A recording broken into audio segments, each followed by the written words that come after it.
केंद्रीय ग्रामीण विकास एवं कृषि मंत्री शिवराज सिंह चौहान ने विकसित भारत गारंटी फॉर रोजगार और आजीविका मिशन ग्रामीण एक्ट 2025 वीबीजी रामजी के लागू होने को एक ऐतिहासिक दिन बताया। केंद्रीय मंत्री ने बताया कि यह नया ढांचा पुराने कार्यक्रम का एक महत्वपूर्ण अपग्रेड है। उन्होंने आगे कहा कि सभी राज्यों ने इसके लिए बजटीय प्रावधान कर लिए हैं और केंद्र सरकार ने चालू वित्त वर्ष के लिए 95,600 करोड़ रुपए से अधिक का आवंटन भी किया है। कल मनरेगा का समापन हो गया और मनरेगा से बहुत बेहतर योजना जिसमें 100 दिन नहीं 125 दिन का रोजगार मांगने पर मजदूर बहनों और भाइयों को दिया जाएगा। विकसित भारत जी राम जी योजना आज से लागू हो गई। अकेले केंद्र सरकार ने 95,600 करोड़ रुपए से ज्यादा की राशि इस साल विकसित भारत जी राम जी योजना के लिए रखी है। इतनी विशाल राशि न केवल मजदूर भाइयों और बहनों को रोजगार देगी बल्कि विकसित गांव को बनाने में सहायक सिद्ध होगी। और इस खबर पर बात करने के लिए हमारे साथ जुड़ गए हमारे साथी अनुज यादव। अनुज, जैसा कि कृषि मंत्री ने कहा कि मनरेगा इतिहास हो गया है, वीबीजी रामजी अपग्रेडेड फॉर्म है, साथ ही विकसित भारत के लक्ष्य को पूरा करने की दिशा में ये एक बड़ी योजना, एक बड़ा कार्यक्रम। बुनियादी सवाल ये, किस तरह से मजदूरी के ढांचे में बड़ा परिवर्तन ये लेके आने जा रहा है पिछली मनरेगा से? देखिए ऋतु, सबसे बड़ी बात तो यह है कि मनरेगा का इतिहास को हम सब जानते हैं। मनरेगा के अंदर अखबारों की और मीडिया की क्या सुर्खियां बनती थी वो हम सब जानते हैं। भ्रष्टाचार किस कदर हावी था ये सब जानते हैं। इसी वजह से केंद्र सरकार ने इस योजना का जो एक अपग्रेडेशन जो रूप है वो लेकर आई है। और उसकी सबसे बड़ी बात यही है कि जो श्रमिक हैं गाँव के, उनको पलायन नहीं करना पड़ेगा, उनको रोजगार उनके इलाके में ही मिलेगा।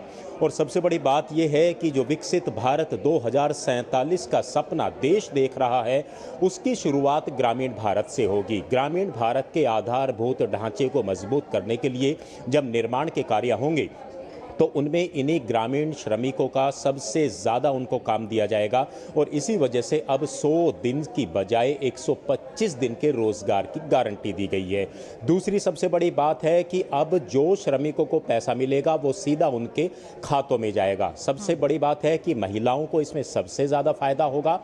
और एक सबसे इसका अगर मुख्य पहलू ऋतु देखें तो ये सबसे बड़ी बात यही है कि जिस तरीके से ग्रामीण अर्थव्यवस्था लगातार मजबूत हो रही है, बदल रही है, युवाओं को पलायन करके दूसरे राज्यों के अंदर ना जाना पड़े, उसको रोकने की एक सबसे बड़ी पहल अगर किसी में है तो वो इसी विकसित भारत जी राम जी योजना के अंदर है। और एक बहुत बड़ा बजट, 95,000 करोड़ रुपए का बजट तो सिर्फ केंद्र सरकार ने 2026-27 के लिए ही जारी कर दिया। इसमें 40% बजट अगर और जोड़ दे राज्यों का तो करीब 1.25 लाख करोड़ रुपए बैठते हैं। 1.25 लाख करोड़ रुपए जब देश के ग्रामीण भारत के श्रमिकों को हर साल जाएंगे तो आप इसका अंदाजा लगाइए कि वहां की अर्थव्यवस्था, वहां के गरीब परिवार, वहां के श्रमिक किस तरीके से वहां के जनजीवन में और उन लोगों की आय में वृद्धि होती दिखाई हुई देगी। तो कुल मिलाकर आज से जो ये योजना पूरे देश के अंदर आज से लागू हुई है, ये बहुत बड़ा परिवर्तन लेकर आएगी। एक क्रांतिकारी योजना के रूप में आज से कुछ समय के बाद हम इसको जरूर देखेंगे। अनुज, एक बड़े तौर पर यह माना जाता है और मनरेगा के दौरान भी ये देखा गया था कि किसी भी इस तरह की योजना पर अगर देश की जनता की निर्भरता है तो इसको क्या प्रगति मानी जाएगी। इस स्तर पे अगर हम देखें तो किस तरह से अब वीबीजी रामजी का उद्देश्य सिर्फ मजदूरी देना, न्यूनतम मजदूरी तय करना, रोजगार उपलब्ध कराना नहीं और गांव की तस्वीर को बदलना, या फिर ग्रामीण अर्थव्यवस्था में किस तरह से मजबूती आने जा रही है और गांव के लोगों को जो बड़ी चुनौतियां आती हैं, चाहे वो आपदा से जुड़ी हुई हो, चाहे बुनियादी ढांचे के विकास से जुड़ी हुई हो, तो उस पर किस तरह से बड़ा परिवर्तन ये योजना लेके आने वाली है? देखिए, सबसे बड़े परिवर्तन की अगर ऋतु हम बात करें, देखिए जब भी कोई निर्माण कार्य होते हैं, चाहे वो जल जीवन मिशन के तहत पानी की टंकी का निर्माण है, सड़कों का निर्माण है, सामुदायिक केंद्रों का, स्वास्थ्य केंद्रों का निर्माण है, इसमें श्रमिकों का सबसे ज़्यादा उपयोग होता है। लेकिन अभी तक क्या होता था कि आप मान लीजिए कि झारखंड का जो श्रमिक है वो तो उत्तर प्रदेश के अंदर काम करने जा रहा है, जबकि काम बिल्कुल वैसा ही काम है, और उत्तर प्रदेश का जो मजदूर है वो मध्य प्रदेश के अंदर काम करने जा रहा है। ऐसे में सबसे बड़ा मकसद यही है कि जो श्रमिक अपने गांव को छोड़कर दूसरे राज्यों में पलायन करता है, सबसे पहले तो उसको रोकना है। क्यों? अगर वो अपने ही गांव के अंदर काम करेगा या गांव के आसपास काम करेगा तो उसका बाहर जाने का जो खर्चा है वो बचेगा, बाहर जाने के बाद जो उसका जनजीवन में पैसा ज़्यादा खर्च होता है वो बचेगा। और जो न्यूनतम मजदूरी अब तय कर दी है, कम से कम तो 300 रुपये देखिए उसको मिलेंगे।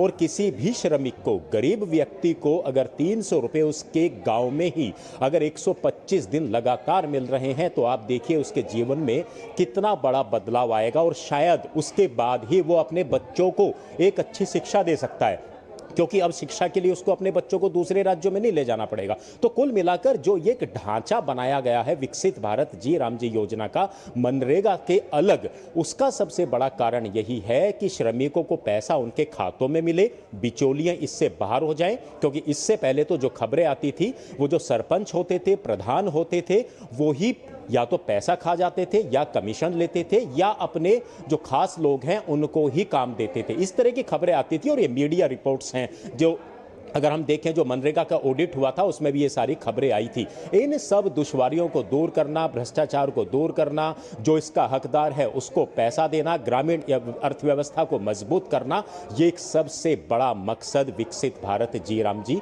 योजना का ऋतु है। जी अनुज, अंत में आपसे ये जानना चाहेंगे, जहां हमने बात की कि रोजगार के दिनों में बढ़ोतरी हुई है, वहीं एक तरह से फंड के आवंटन के फॉर्मूले में भी बदलाव किया गया है, तो किस तरह से नॉर्थ ईस्ट के राज्यों और केंद्र शासित प्रदेशों के लिए भी एक नए रूल के तहत अब इसका आवंटन किया जाएगा, वो किस तरह से बड़ा बदलाव है? देखिए, अगर हम उत्तर भारत की बात करें तो वहाँ 60 और 40 का रेशियो है। 60% पैसा केंद्र देगा, 40% पैसा राज्यों को देना होगा। लेकिन अगर हम पूर्वोत्तर भारत की बात करें तो वहाँ पर 90 और 10 का रेशियो है। 90% पैसा केंद्र सरकार देगी और 10% पैसा वहाँ की राज्य सरकार देगी। अब इसके पीछे देखिए सबसे बड़ा कारण क्या है? इसके पीछे सबसे बड़ा कारण है कि केंद्र सरकार राज्यों को तो पैसा दे रहा है, लेकिन राज्यों को उनकी भी हिस्सेदारी होनी चाहिए, उनकी भी जवाबदेही होनी चाहिए। उसको तय करने के लिए एक बड़ा फैसला लिया गया और जब केंद्र का पैसा आता है और उसमें राज्य की भी हिस्सेदारी होती है, सबसे बढ़िया बात तो उसमें यह होती है कि उसकी मॉनिटरिंग अच्छी होती है। जिला प्रशासन स्तर पर, पंचायत स्तर पर उस पैसे की देखरेख जो है, उसकी निगरानी जो है उसको ठीक से किया जा सकता है और उसमें राज्य की हिस्सेदारी हो जाती है। इससे पहले क्या होता था ऋतु, कि राज्य हमेशा केंद्र के ऊपर आरोप लगाते थे कि पैसा आया नहीं, आया तो खर्च नहीं हुआ, खर्च नहीं हुआ तो पंचायतों के अंदर जितना पैसा जाना चाहिए था वो नहीं हुआ। मनरेगा की सबसे बड़े अगर हम उसके अंदर नकारात्मक बातों की बात करें तो इस तरह की खबरें आती थी, लेकिन अब तो इसमें राज्य सरकारों की जिम्मेदारी है। और सबसे बड़ी बात है कि जो निर्माण कार्य होंगे, जो पैसा खर्च होगा ग्रामीण क्षेत्रों के अंदर, उसका फैसला ग्राम पंचायतें ऋतु करेंगी। वहाँ पानी की टंकी बननी है, वहाँ सड़क बननी है, क्या कुछ बनना है, क्या काम दिया जाना है, वो सब कुछ ग्राम पंचायत तय करेंगी। और तीसरी सबसे जो इसकी बेहतरीन बात की अगर हम बात करें इस योजना में, वो है अगर किसी कारणवश बारिश हो रही है, कोई वहाँ पर आपदा आ गई और लोगों को रोजगार नहीं मिलता, पात्र जो इसमें होंगे, तो उनको बेरोजगारी भत्ता मिलेगा उतने दिन का, जिस दिन रोजगार नहीं मिलेगा। ये एक सबसे बड़ी खूबसूरती इस योजना की ऋतु है। जी हाँ, बिल्कुल जी राम जी, कानून आज से लागू हो गया है और एक बड़े परिवर्तन के साथ इसको लागू किया गया है। ग्रामीण भारत की एक नई तस्वीर इससे सामने आएगी। बहुत बहुत धन्यवाद अनुज हमारे साथ चर्चा करने के लिए।